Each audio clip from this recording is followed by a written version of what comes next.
Hey folks, it's Patriot Nurse, and in today's segment we're going to discuss how to help children in the event of a disaster. There are many levels to this. The first is making sure that the children are physically secure, right? So taking care of their physical needs, that's the first one. The second is taking care of their emotional needs, right? And then the third is helping them process the things that have happened. So the first step to making sure that your kids are okay in the event of a disaster is to take care of their basic needs, right? Food, shelter, clothing, water, all of that stuff. It is important to keep kids on a routine if you possibly can. Not for necessarily the ease and sake of comfort, for the parents, but when a child's basic needs are met and they have bank points where they expect, okay, we're going to bed at this time, I'm going to get fed at this time. When children have a routine, a lot of the uncertainty is taken away, right? So when the child knows in the back of his mind that he doesn't have to worry about where his food is coming from, and he doesn't have to worry about where he's going to sleep at night, it makes for an easier life for everyone involved, okay? So making sure that the child's physical needs are taken care of, that's the first. The second is a little bit more challenging because we tend to, as a rule, treat children like little adults, and we can't really do that for long without seeing developmental deficits on the part of the child, right? We need to make sure that children are free to be children even in times of a disaster. And before I go too far into this, I want to give you guys a little bit of background on me. My background is in inpatient psych. I do have a good amount of experience in adolescent and pediatric psych. I was the core nurse on this unit where I worked, and it was one of my passions for a good long time. While I was working in inpatient psych, my focus was with children, and I really do love it, and I do miss it. I don't do it anymore, and I'm very sad about that, but that's okay.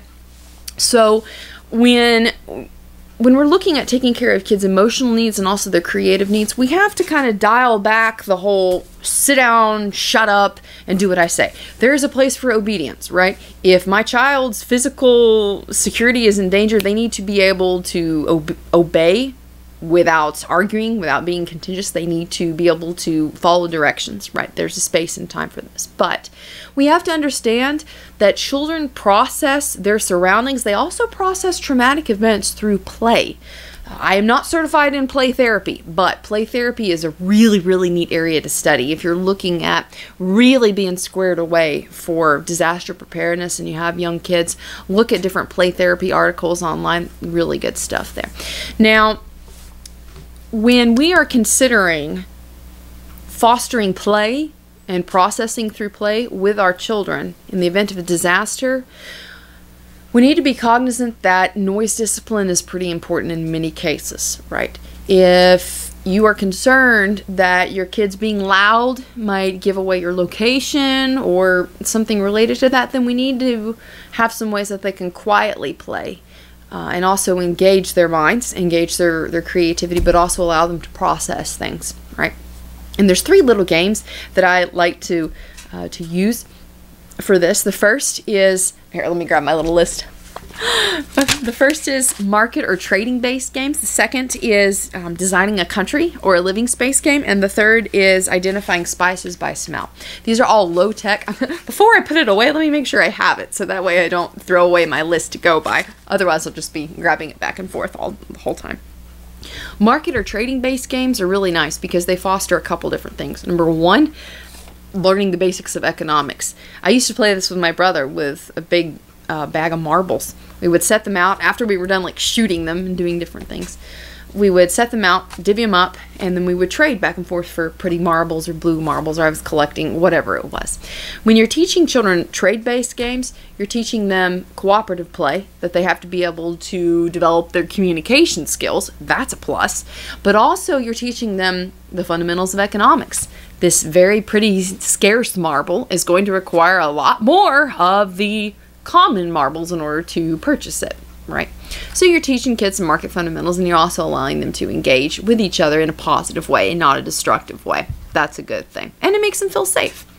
The second is to design a country. And when I say this, think a hybrid of SimCity and old school Lincoln Logs.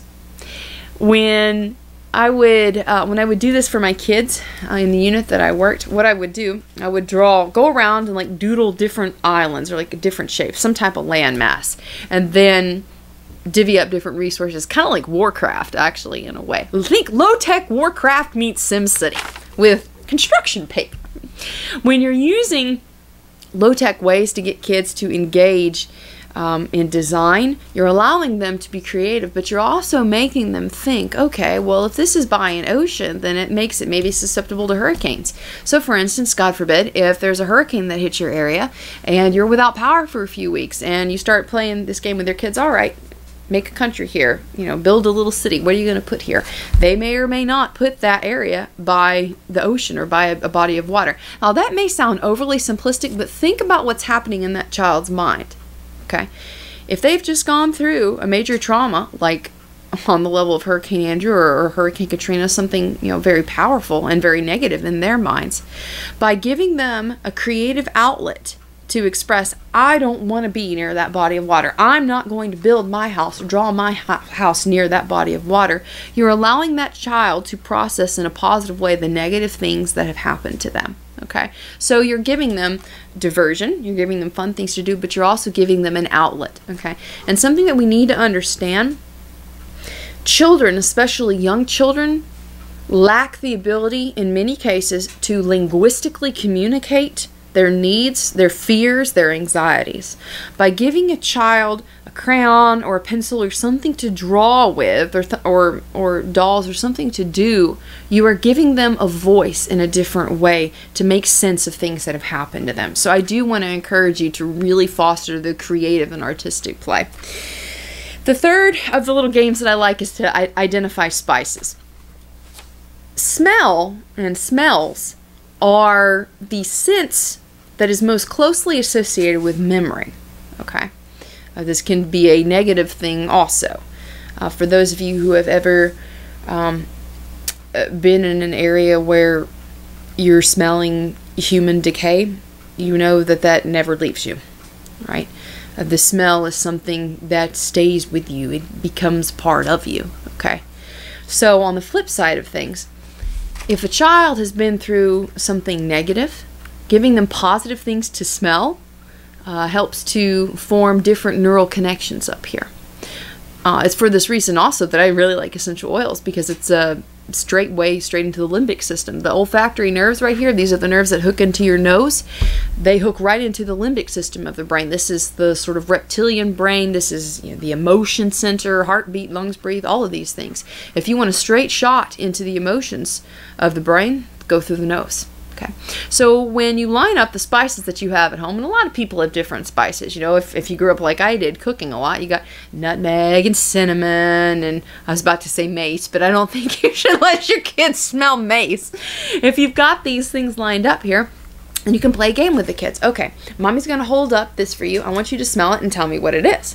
And it's neat because after a while they start remembering these things. So then they can play it with each other. And then you can foster with the spices, you can start the trading game again. So it's kind of a positive way to do things with your kids that helps them form new little neural connections in the back of their mind, but also helps them develop different familiarities in a positive way in different senses. So I hope that was helpful for you guys today. Just some ideas for taking care of your kids in a disaster and also in stressful everyday times as well. So if you enjoyed the video today, please subscribe to me, like me on Facebook, and follow me on Twitter. Also, if you're interested in getting your families prepared for long-term disasters, please consider coming to Medical Prep 101 and 201. I cover a whole bunch of different categories of preparedness in my classes, but medical prep is really the backbone of what we do here. It's not as simple as people would like to think. It's not as simple as just storing up Band-Aids or even reading a couple books, right? There are certain skills that people really need to develop. And if you're a woman out there and you're watching this, you know as well as I do that Dr. Mom tends to be the functioning doctor in everyday life, but also in a disaster. So if you're interested in learning more, I really encourage you to come to class. Check out the website, www.thepatriotnurse.com. Course description, location, prices, everything is there. Hope that was helpful for y'all, and for now, it's Patriot Nurse signing off, and I'll see you guys later.